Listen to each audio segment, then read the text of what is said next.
couldn't stop myself. So now I'm full of dirt.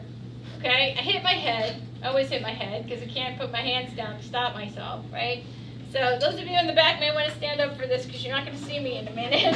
All right, so I'm not going to fall down because I hurt myself that first time, so I can't do it easily. So now I'm on the ground, okay? And I'm trying to figure out, how do I get up? So my husband's in the house, so what's the first thing that I do?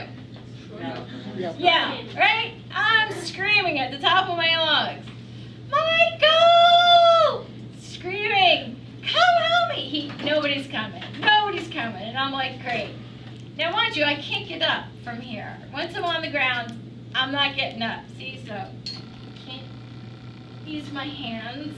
I like roll over and okay.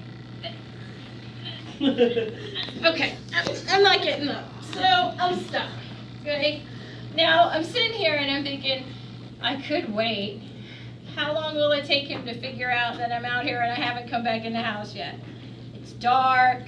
How long could he possibly think I'm sitting outside for?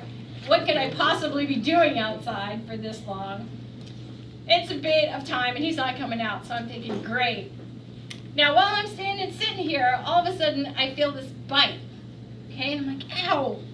Ow, what was that? So I look down and I realize I'm sitting in the middle of a whole field of fire ant hills. Okay?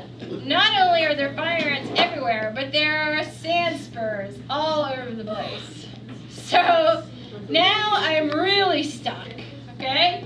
And now I'm thinking, oh God, how long is it going to take him to figure out that I'm outside? I've already yelled and he can't hear me. I can't sit here for any more time. I got to figure out how am I going to get up. Now, the only way I can get up off the ground is I have to get over to the shed. And the shed is about where the people in the back row are, from where I'm at.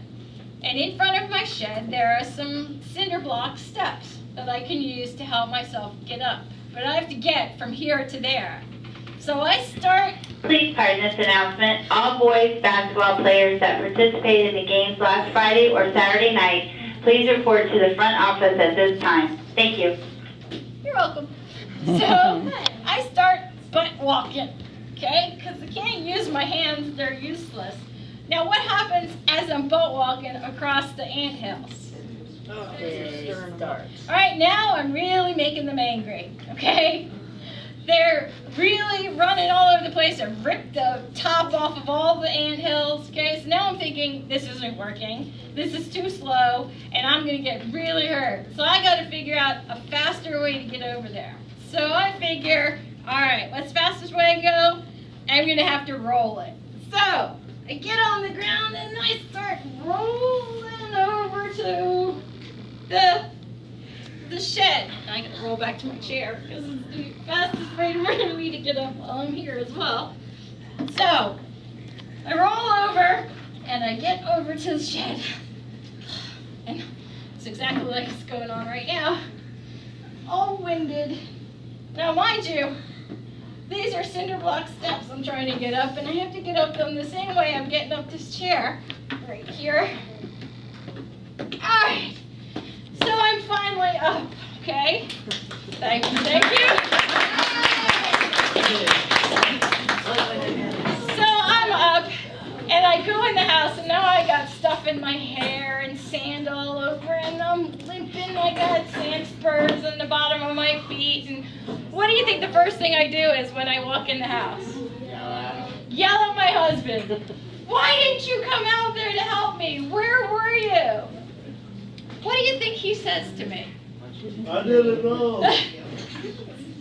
He says, not only does he say he didn't know, but before he said that, he looked at me and he said, you got in the house.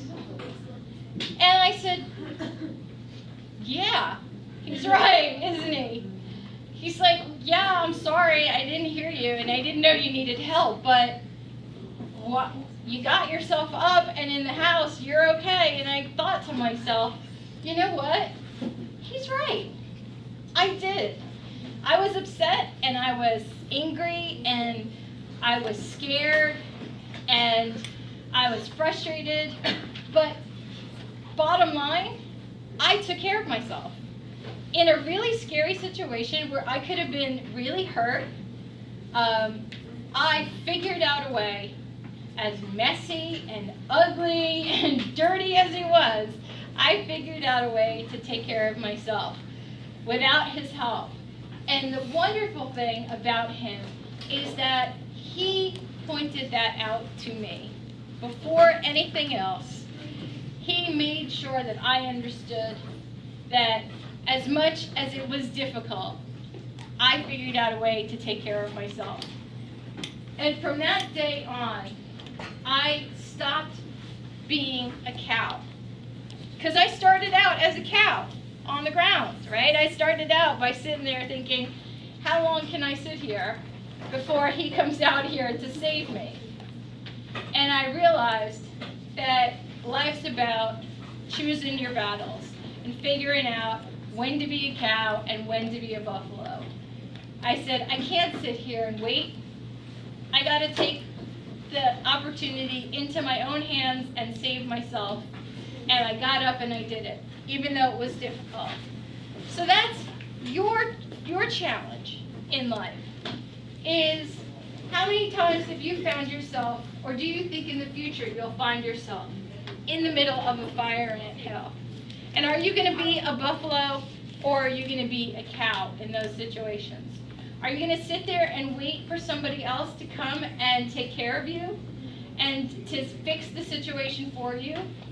Or are you going to take the problem in your own hands and figure out a way that you can solve it for yourself? The more you can do that, the more you will feel strong and empowered. The more times that you come from a power or a position of weakness and figure out a way to fix the problem on your own, figure out a creative way to deal with the situation to where you don't need help from other people, the stronger you get, the more creative you get. I can't tell you how creative I've gotten over the years trying to figure out ways to do everyday things, like put my shirt on, like get off the floor, okay? I needed my hair up, because it's driving me nuts. All the gel had come out of it, and it was falling in my face after all the talks I've done today. So, what do you think I did? I can't get my hands up there. What do you think I did? I did. I asked one of the students if she would put my hair up in a ponytail. She was thrilled to be able to help. She actually was in two classes today that I talked in, and was thrilled after everything that I've talked about today and to know how much I do for myself. She was thrilled to be asked to help me in a time where it was just too difficult for me to do it myself, and to be able to be the person or be someone who could help someone in their hour of need.